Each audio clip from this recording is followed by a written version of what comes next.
إن الحمد لله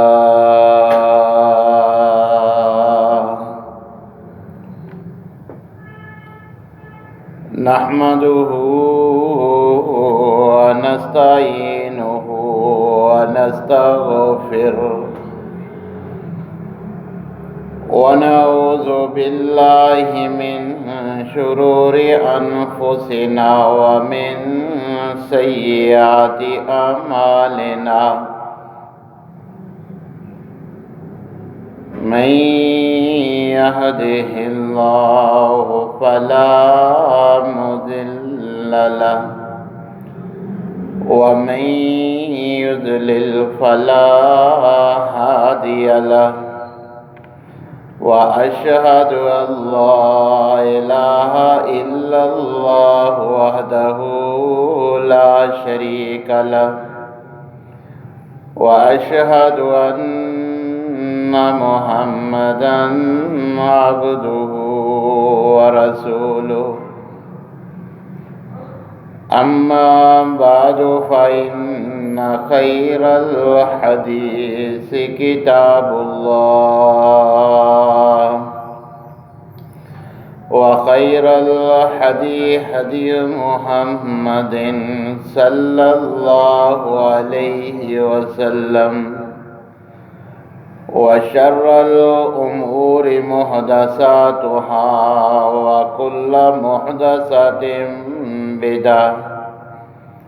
وكل بدعة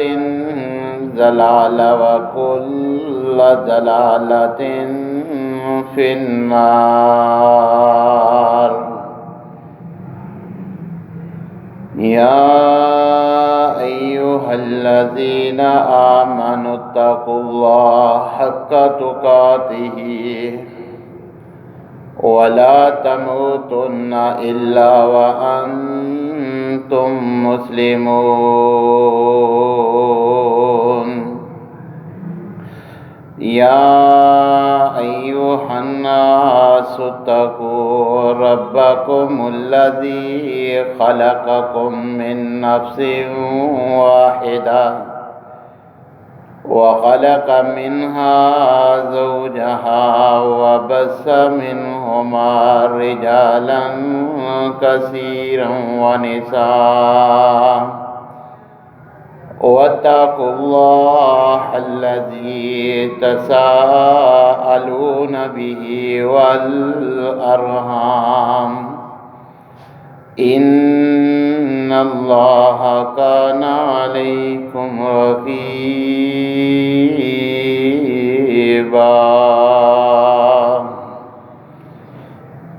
يا أيها الذين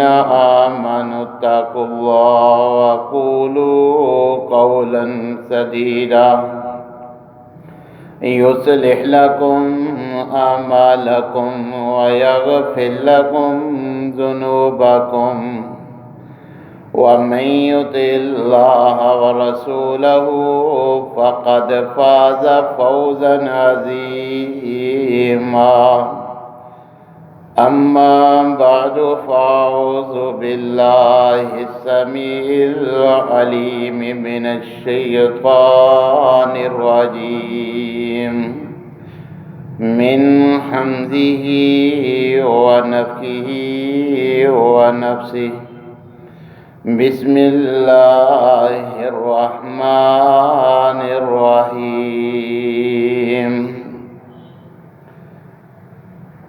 قال النبي صلى الله عليه وسلم حق المسلم على المسلم خمس: رد السلام وعيادة المريض واتباع الجنائز وإجابة الدعوة وتشميت العاطس. وقال النبي صلى الله عليه وسلم من شهد الجنازة حتى يصلي عليها فله قيراط ومن شهدها حتى تدفن فله قيراطان قيل وما القيراطان قال مثل الجبلين العظيمين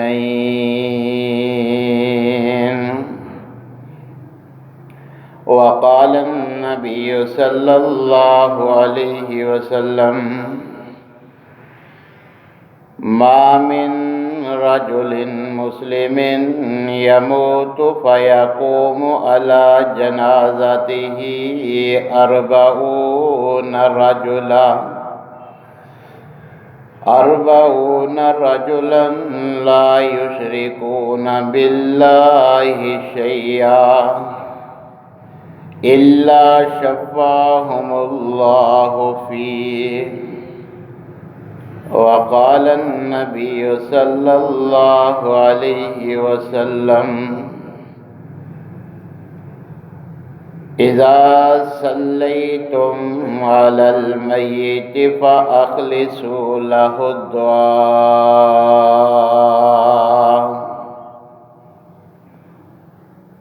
تمام قسم کی تعریفات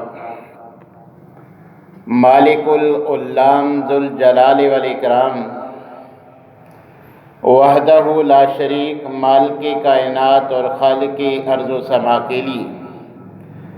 لاکھوں کروڑوں درود و سلام اس ہستی اقدس و مقدس کے اوپر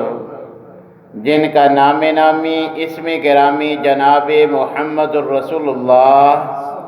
صلی اللہ علیہ وآلہ وسلم ہے۔ سامعین محترم،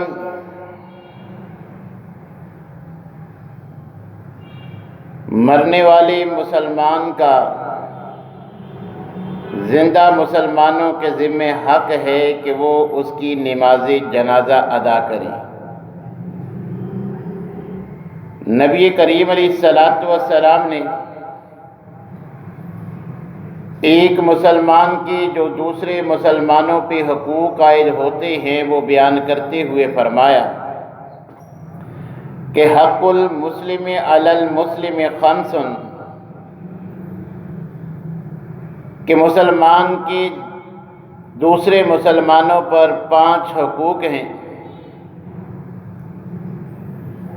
اور ایک روایت میں آپ نے 6 حقوق کا ذکر فرمایا جن میں بیماری پر اس کی عیادت کا ذکر اضافی ہے۔ نبی کریم علیہ السلام نے فرمایا کسی مسلمان کے جو دوسروں پہ حقوق عائد ہوتے ہیں ان میں سے پہلا حق یہ ہے کہ رد السلام، کہ وہ سلام کہے تو اس کا جواب دیا جائے، وعیادت المریض،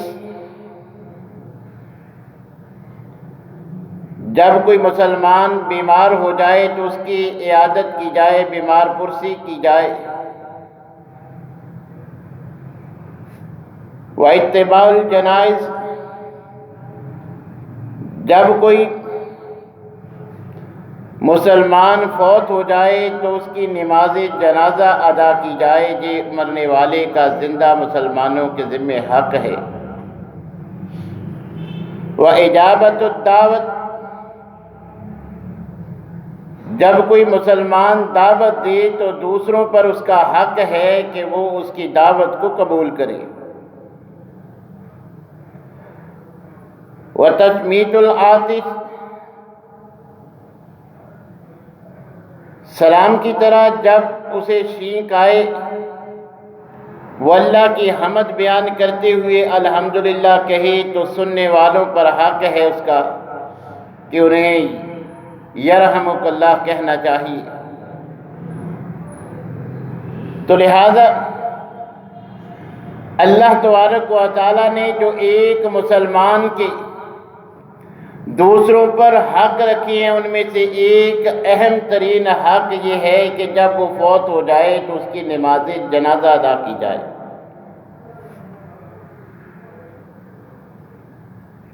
اور اس عمل پر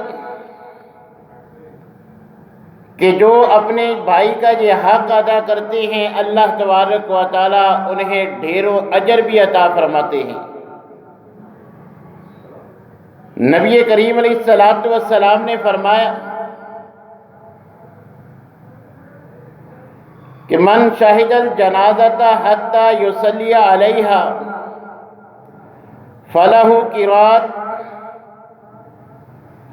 کہ جو کسی مسلمان کی وفات پر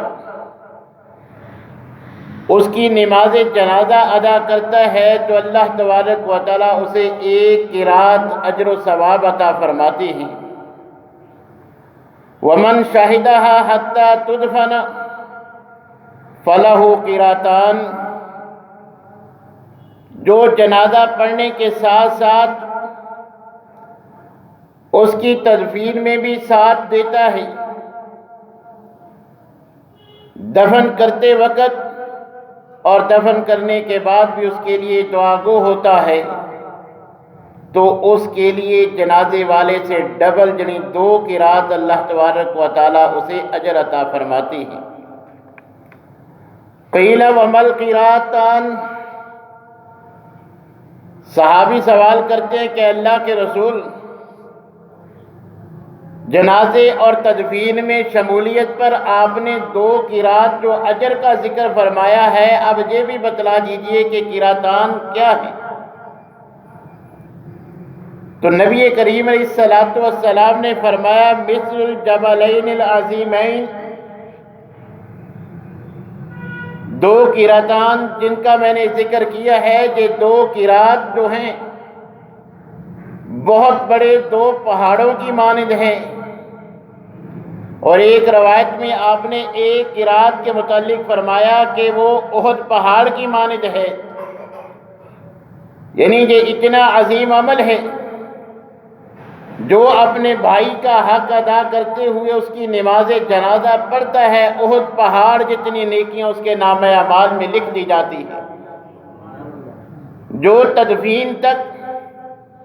دفن کے بعد دعا میں شرکت کرتا ہے، پھر اس کی مغفرت کے لیے دعا گو ہوتا ہے، اللہ اسے 2 احد پہاڑوں جتنی نیکیاں اس کے نامہ اعمال میں لکھ دیتے ہیں۔ تو لہذا ہمیں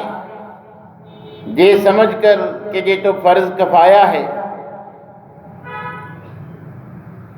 اگر چند افراد چند مسلمان پڑھ لیں گے تو باقی گناہگار نہیں ہوں گے، ہمیں کسی مسلمان بھائی کے اس حق کو نظر انداز نہیں کرنا چاہیے۔ اس کا عظیم اجر ذہن میں رکھتے ہوئے کہ پہاڑ برابر نیکیاں مجھے ملیں گی اگر میں اس کا یہ حق ادا کروں گا، ہمیں مرنے والے مسلمان کی نماز جنازہ، اور اگر دنیاوی مصروفیات سے وقت نکال سکے تو اس کی تدفین میں بھی جو ہے وہ شمولیت اختیار کرنی چاہیے، تاکہ اللہ تبارک و تعالیٰ نے جو ڈھیروں نیکیوں کا وعدہ کیا ہے ہم ان کو سمیٹ سکیں۔ اور اس کا نبی کریم علیہ الصلوۃ والسلام نے ہمیں حکم دیا ہے، اور نبی کریم علیہ الصلوۃ والسلام نے حکم کے ساتھ ساتھ اس حکم پر عمل کرنے والے کے لیے جنت کی بشارت بھی دی ہے۔ نبی کریم علیہ الصلوۃ والسلام نے صحابہ کرام کو 7 چیزوں کا حکم دیا کہ یہ 7 کام تم نے کرنے ہیں، اور 7 کاموں سے منع کیا جن کے کرنے کا حکم دیا۔ ان میں سے ایک یہ بھی تھا کہ جب کوئی مسلمان فوت ہو جائے تو تم نے اس کی نماز جنازہ میں شرکت ضرور کرنی ہے۔ لہذا یہ نبی کریم علیہ الصلوۃ والسلام کا امتیوں کے نام حکم ہے کہ مرنے والے کی نماز جنازہ ادا کریں، اور اس پر اللہ تبارک و تعالیٰ خوش ہو کر جنت عطا فرماتی ہیں۔ اپنی تربیت کے چیک کرنے کے لیے ایک دن نبی صلی اللہ علیہ وسلم نے صحابہ کی مجلس میں سوال کیا کہ تم میں سے آج کس نے نفلی روزہ رکھا ہے؟ جناب ابو بکر صدیق سب سے پہلے کھڑے ہوتے ہیں کہ اللہ کے رسول، اللہ نے آج مجھے یہ سعادت بخشی ہے، میں نفلی روزے کے ساتھ ہوں۔ پھر دوسرا سوال کیا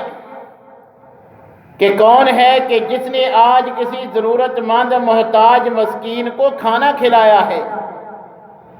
پھر جناب صدیق فرماتے ہیں کہ اللہ کے رسول، یہ سعادت بھی آج اللہ نے مجھے بخشی ہے۔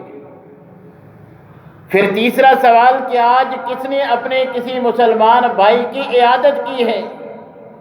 پھر جناب صدیق جواب دیتے ہیں کہ یہ شرف بھی اللہ نے آج مجھے بخشا ہے۔ چوتھا سوال کیا، آج تم میں سے کون ہے جس نے کسی مرنے والے بھائی کا حق ادا کرتے ہوئے نماز جنازہ پڑھی ہو؟ پھر جناب صدیق فرماتے ہیں کہ اللہ کے رسول، یہ کام بھی اللہ نے آج مجھ سے کروایا ہے۔ تو ان چار باتوں کے جواب کے بعد نبی کریم علیہ السلام نے فرمایا مجتمعنا فی امرئ الا دخل الجنہ۔ صحیح مسلم کے الفاظ کہ جس آدمی میں یہ چار صفات موجود ہوں، وہ نفلی روزے رکھے، ضرورت مند کو کھانا کھلائے، کوئی مسلمان بھائی بیمار ہو جائے اس کی عیادت کرے، جب کوئی مسلمان فوت ہو جائے تو اس کی نماز جنازہ ادا کرے، جس میں یہ چار خوبیاں جمع ہو جائیں کہ اس کو جنت میں لے جائیں گے، اللہ اس کو جنت عطا فرمائیں گے۔ تو یہ صرف فرض کمایا سمجھ کے اسے نظر انداز نہیں کرنا چاہیے، یہ تو جنت میں لے جانے والا عمل ہے۔ اسی لیے تو نبی کریم علیہ السلام نے حکماً فرمایا، ابو سعید خدری رضی اللہ تعالیٰ عنہ کو بیان کرتے کہ نبی کریم علیہ السلام نے حکماً فرمایا عود المریض واتبعوا الجنائز تذکرکم الآخرہ، کہ تم بیمار کی عیادت کیا کرو، مرنے والے کی نماز جنازہ ادا کیا کرو، یہ دو کام تمہیں اپنی آخرت یاد دلاتے رہیں گے کہ ہم نے بھی ایک دن مرنا ہے، ہمارا بھی وہ وقت مقرر ہے، تو تمہاری اصلاح کے لیے تمہاری یہ شرکت تمہاری اصلاح کا سبب بن جائے گی۔ اور اس کا مرنے والے کو اس قدر فائدہ ہوتا ہے جسے ہم فرض کفایہ سمجھ کے یا جو ہمارے معاشرے میں چلتا ہے وہ کون سا ہمارے جو ہے وہ خوشی غمی میں آتا ہے، ہم کیوں جائیں؟ جب وہ خوشی پہ نہیں بلاتا تو ہم غمی پہ کیوں شریک ہوں؟ نہیں میرے بھائیو، یہ حق اس کے لیے کس قدر نفع کا باعث ہوگا۔ نبی کریم علیہ السلام نے فرمایا، صحیح مسلم کے الفاظ، ما من میت یصلی علیہ امت من المسلمین یبلغون مئۃ، کہ کسی مرنے والے میت پر جنازہ پڑھنے والے کہ جن کی تعداد 100 کو پہنچ جاتی ہے، یشفعون لہ، 100 مسلمان جب میت کے لیے اللہ سے سفارش کرتے ہیں کہ اللہ تو معاف کر دے، تو نبی کریم علیہ السلام نے فرمایا الا شفعوا فیہ، کہ 100 موحد آدمی اگر مرنے والے کے لیے اللہ سے سفارش کر دی تو اللہ ان کی سفارش قبول فرما کے اسے معاف فرما دیتی ہے۔ صحیح مسلم ہی کی دوسری روایت میں نبی کریم علیہ السلام نے فرمایا، ما من رجل مسلم یموت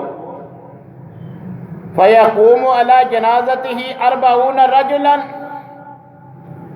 کہ جس مرنے والے کی نماز جنازہ میں صرف 40 ایسے افراد لا یشرکون باللہ شیئا، جو توحید پرست ہیں، مشرک نہیں ہیں، اللہ کے ساتھ شرک نہیں کرتے، وہ اس کی مغفرت کی دعا کر دیتے ہیں، الا شفاہم اللہ فی، اللہ ان کی دعا کو قبول کر لیتی ہے، ان کی سفارش کو قبول کر کے، ان کی مانگی ہوئی دعا کو قبول کر کے۔ صرف 40 توحید پرست اگر کسی میت کے لیے صدق کے دل سے مغفرت کی دعا مانگ لیں تو اللہ اس کو معاف فرما دیتے ہیں۔ تو اس لیے میرے بھائیوں، میت کی بخشش ہماری دعا کے ساتھ جو ہے وہ اللہ تبارک و تعالیٰ نے مشروط کر دی ہے، لہذا ہمیں اسے فرض کفایہ سمجھ کر جو ہے وہ نظر انداز نہیں کر دینا چاہیے۔ جب کوئی ہمارے گلی محلے شہر بستی میں کوئی مسلمان فوت ہو جاتا ہے، خوشی میں شریک ہو نہ ہو، اس کے غم میں اور جنازے میں ضرور شرکت کرنی چاہیے۔ ہو سکتا ہے جن لوگوں کی دعا کی وجہ سے اللہ تبارک و تعالیٰ اس کی مغفرت فرمائیں، ان میں ہم بھی شامل ہو سکتے ہیں کہ 40 افراد اگر ایسے شریک ہو جائیں جنازے میں جو اس کے لیے دعا کریں تو اللہ معاف فرما دیں۔ تو لہٰذا ہمیں نماز جنازہ کو فرض کفایہ سمجھ کر اس میں سستی نہیں کرنی چاہیے، بلکہ جب بھی ہمیں علم ہو اپنی مصروفیت چھوڑ کر، دنیاوی معاملات چھوڑ کر، یہ ذہن میں رکھتے ہوئے کہ آج میں دوسرے کی نماز جنازہ کے لیے جا رہا ہوں، کل میرا جنازہ ہوگا، اللہ لوگوں کو جو توفیق بخش دیں گے کہ بھئی میرے اس بندے کی جنازے میں شرکت کرو اور اس کے لیے مجھ سے مغفرت کی دعائیں مانگو۔ تو لہذا ہمیں مرنے والے کا یہ حق احسن انداز میں ادا کرنا چاہیے۔ اور یاد رکھیے یہ فضیلت صرف منہ دکھائی کی صورت میں نہیں ملتی کہ بس چپ چاپ صف میں کھڑے ہو جاؤ، لواحقین کو جو ہے وہ منہ دکھا دو کہ ہم بھی آئے ہیں تو شاید 2 کی رات اجر مل جائے، احد پہاڑ جتنی نیکیاں مل جائیں۔ نہیں میرے بھائیوں، نبی کریم علیہ السلام نے اس کام کا طریقہ بتلایا، فرمایا اذا صلیتم علی المیت، جب کسی کی نماز جنازہ پڑھو صرف برادری کو دکھلانے کے لیے نہیں، لواحقین کو حاضری لگوانے کے لیے نہیں،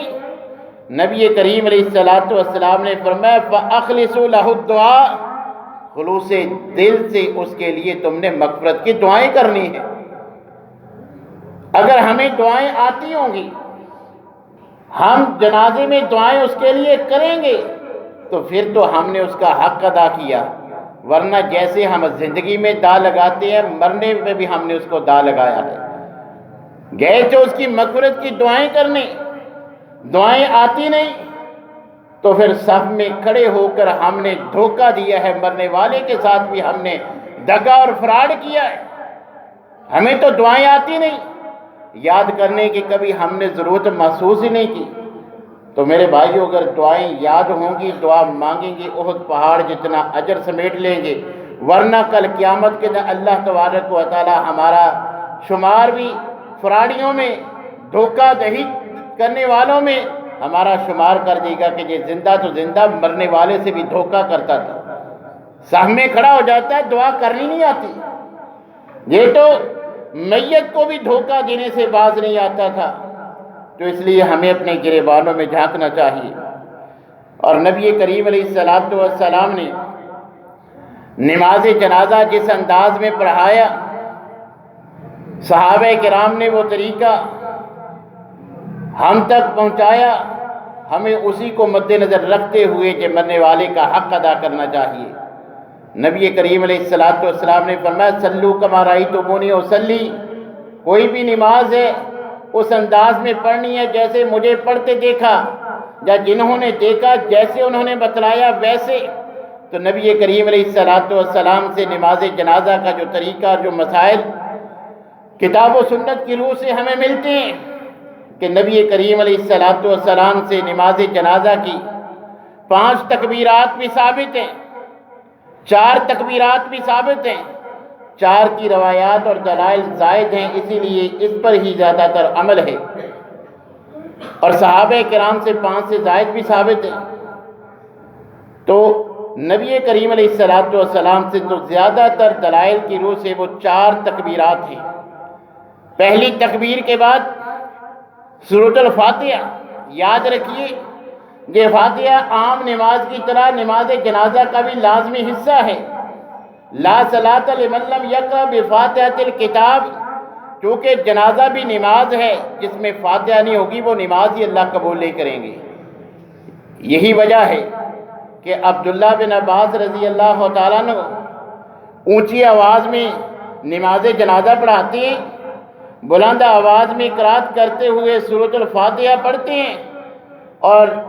بلند قرات کے ساتھ سورہ فاتحہ پڑھی، جنازہ پڑھایا۔ بعد میں مخاطب ہو کے فرمایا، جانتے ہو یہ کام میں نے کیوں کیا؟ لِتَعْلَمُوا أَنَّهُ مِنَ السُّنَّةِ، صحیح بخاری کے الفاظ کہ میں نے جو سورہ فاتحہ پڑھی ہے اور بلند آواز سے پڑھی ہے تمہیں بتلانے کے لیے کہ یہ نبی صلی اللہ علیہ وسلم کی سنت ہے، یہ نبی صلی اللہ علیہ وسلم کا طریقہ ہے۔ لہذا پہلی رکعت میں سورۃ الفاتحہ، اس کے بعد کوئی چھوٹی سورت یا قرآن کریم کی چند آیات،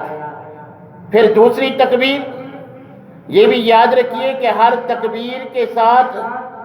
عبداللہ بن عمر رضی اللہ تعالیٰ عنہ کا عمل امام بخاری رحمۃ اللہ علیہ نے اپنی کتاب میں نقل کیا ہے کہ ہر رکعت کے ساتھ رفع الیدین بھی کیا جائے گا۔ دوسری مرتبہ تکبیر کہنے کے بعد رفع الیدین بھی کریں گے، اور ساتھ نبی صلی اللہ علیہ وسلم سے مسنون جو نماز میں ہم درود ابراہیمی پڑھتے ہیں وہ درود ابراہیمی پڑھا جائے گا۔ پھر اسی طرح تیسری تکبیر کے بعد تمام مسلمانوں کے لیے یاد رکھیے، ذہن میں یہ بات ہونی چاہیے کہ ہم جنازے میں صرف مرنے والے کے لیے دعا نہیں کرتے، اپنے لیے، زندوں کے لیے بھی، اور ہمارے بھی جتنے حضرت آدم سے لے کر اس میت تک فوت شدگان ہیں، سب کے لیے مسنون دعاؤں میں مغفرت کی دعا ہوتی ہے، زندوں کے لیے بھی، مردوں کے لیے بھی، اگلوں کے لیے، پچھلوں کے لیے، چھوٹے بڑے مرد عورت سب کو جو ہے وہ دعاؤں میں نبی صلی اللہ علیہ وسلم نے شامل رکھا ہے۔ تو لہٰذا تیسری تکبیر کے بعد جو ہے وہ مسنون دعائیں، اور یہ بھی یاد رکھیے بعض احباب جو ہے وہ ایسے موقع پر جس مین کام کے لیے ہم حاضر ہوئے ہیں، آپ جانتے ہیں نماز جنازہ میں شرکت کے لیے عزیز رشتہ دار کئی گھنٹوں کا سفر کر کے آتے ہیں اس کی مغفرت کی دعا کرنے کے لیے، مگر وہ چند لمحے جو ہے وہ دعا کرنے کے لیے تیار نہیں ہوتے کہ اتنی دیر نہیں لگانی چاہیے، جو ہے وہ جلدی سے جھٹکے کے ساتھ جو ہے وہ یہ کام کر دینا چاہیے۔ میرے بھائیو، جس کام کے لیے آپ گھنٹوں سفر کر سکتے ہیں، چند منٹ نبی صلی اللہ علیہ وسلم کی جو مسنون دعائیں ہیں، نبی صلی اللہ علیہ وسلم کی دعائیں تو ایسی ہوتی تھیں کہ صحابی نبی صلی اللہ علیہ وسلم کے پیچھے نماز جنازہ پڑھ رہے ہیں، اوہ من مالک نبی صلی اللہ علیہ وسلم کی دعائیں سن کے کہتے ہیں کہ کاش یہ میرا جنازہ ہوتا۔ نبی صلی اللہ علیہ وسلم سے دعائیں سن کے صحابی دعائیں یاد کرتے ہیں۔ تو اس لیے میرے بھائیوں، دعا کے لیے ہم حاضر ہوئے ہیں، خلوص دل سے دعا کرنے کا نبی صلی اللہ علیہ وسلم نے حکم بھی دیا ہے، تو اس کو ہمیں جلد از جلد ادا نہیں کرنا چاہیے، خلوص دل کے ساتھ جتنی دعائیں ہمیں یاد ہیں ہمیں اس میت کے لیے جو ہے وہ ضرور کرنی چاہیے۔ نبی کریم علیہ السلام کا یہی اسوہ ہے۔ پھر چوتھی تکبیر کے بعد ایک طرف سلام بھی نبی صلی اللہ علیہ وسلم سے ثابت ہے، اور دونوں طرف بھی عام نماز کی طرح سلام بھی نبی صلی اللہ علیہ وسلم سے ثابت ہے۔ تو یہ نبی صلی اللہ علیہ وسلم کا مسنون نماز جنازہ کی ادائیگی کا طریقہ تھا۔ نہ رکوع ہے، نہ سجدہ ہے، نہ اذان ہے، نہ تکبیر ہے، صرف 4 تکبیرات، اور ان کے بعد جو مسنون عوامل ہیں وہ آپ سن چکے ہیں۔ ہمیں اسی پر عمل کرنا چاہیے کیونکہ یہی نبی کریم علیہ السلام کی سنت ہے۔ اور اسی طرح میت کو جب اٹھاتے ہیں تو نبی کریم علیہ السلام کے دور کا جو عمل ہے، تو نبی صلی اللہ علیہ وسلم نے جس کے بارے میں ہماری رہنمائی کی ہے کہ میت کو تدفین کے مراحل میں زیادہ دیر نہیں کرنی چاہیے، جنازہ میں اور تدفین میں۔ گزشتہ خطبہ میں آپ احادیث کی روح سے یہ مسئلہ وضاحت سے سن چکے ہیں۔ اور اسی طرح میت کے ساتھ چلنے کے بارے میں بہت سارے لوگ اپنی طرف سے باتیں جو ہے وہ بنا لیتے ہیں کہ جی جنازے سے پہلے 2.5 سپاروں کی تلاوت کی جائے، دین میں ایسی کوئی بات موجود نہیں ہے۔ اور اسی طرح نماز جنازہ کی ادائیگی کے لیے جب میت کو اٹھا کے لے جاتے ہیں، جو چارپائی کو کندھا دیتا ہے بلند آواز سے جو ہے وہ ذکر کرتا ہے، نبی صلی اللہ علیہ وسلم اور صحابہ سے یہ معاملہ ثابت نہیں ہے، بلکہ نبی کریم علیہ السلام سے تو یہ بات ثابت ہے کہ لا تتابع الجنازۃ بصوت ولا نار، کہ جنازے کے ساتھ، میت کے ساتھ نہ آوازیں بلند ہونی چاہیے اور نہ ہی آگ ساتھ لے جانی چاہیے۔ تو لہذا نبی صلی اللہ علیہ وسلم نے جو اس سے منع فرمایا ہے، لہذا یہ جو کلمہ شہادت بلند آواز سے کہتی ہیں، یہ کوئی شرعی مسئلہ نہیں ہے، اپنی طرف سے بنایا ہوا رسم و رواج ایسے ترک کر دینا چاہیے۔ اسی طرح میت کے اوپر قرآنی الفاظ والی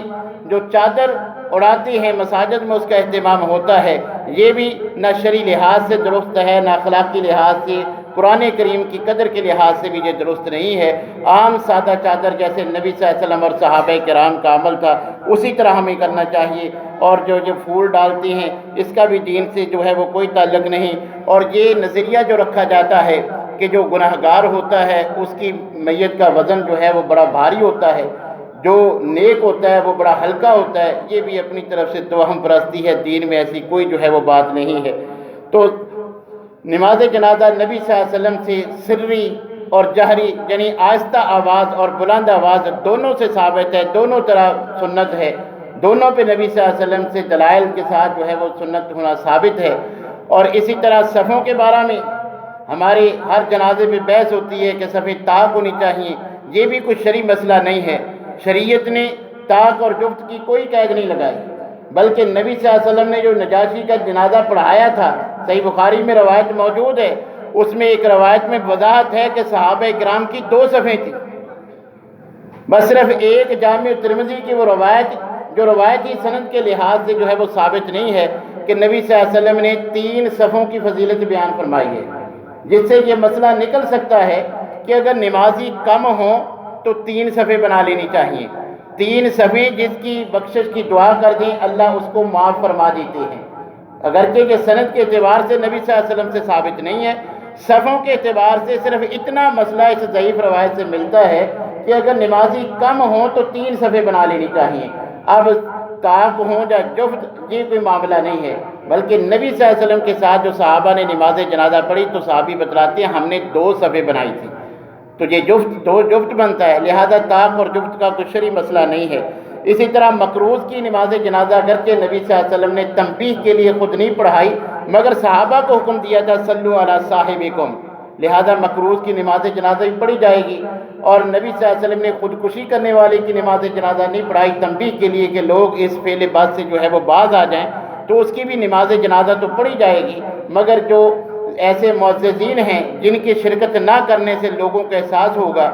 تو ان کو جنازہ پڑھانے سے یا پڑھنے سے انکار کر دینا چاہیے، سنت کو مد نظر رکھتے ہوئے۔ عام مسلمان جو ہے وہ خودکشی کرنے والے کی نماز جنازہ بھی ہوگی اور سارا معاملہ ہوگا۔ اسی طرح ایک مرتبہ نماز جنازہ پڑھنے کے بعد دوبارہ پھر نماز جنازہ ہو سکتا ہے۔ خود صحیح بخاری میں روایت موجود ہے، نبی صلی اللہ علیہ وسلم نے مسجد کی صفائی کرنے والی کا نماز جنازہ اس کی قبر پہ پڑھا۔ اسی طرح صحابہ کرام سے بھی ثابت ہے، عبداللہ بن عمر نے اپنے بھائی کا وفات کے 3 دن بعد جو ہے اپنے بھائی عاصم کا نماز جنازہ جو ہے وہ قبر پہ پڑھا۔ اسی طرح سیدنا عقبہ رضی اللہ تعالیٰ عنہ بیان کرتے ہیں کہ نبی کریم علیہ الصلوۃ والسلام نے احد کے شہداء پر 8 سال بعد ان کی قبروں پہ نماز جنازہ ادا کی،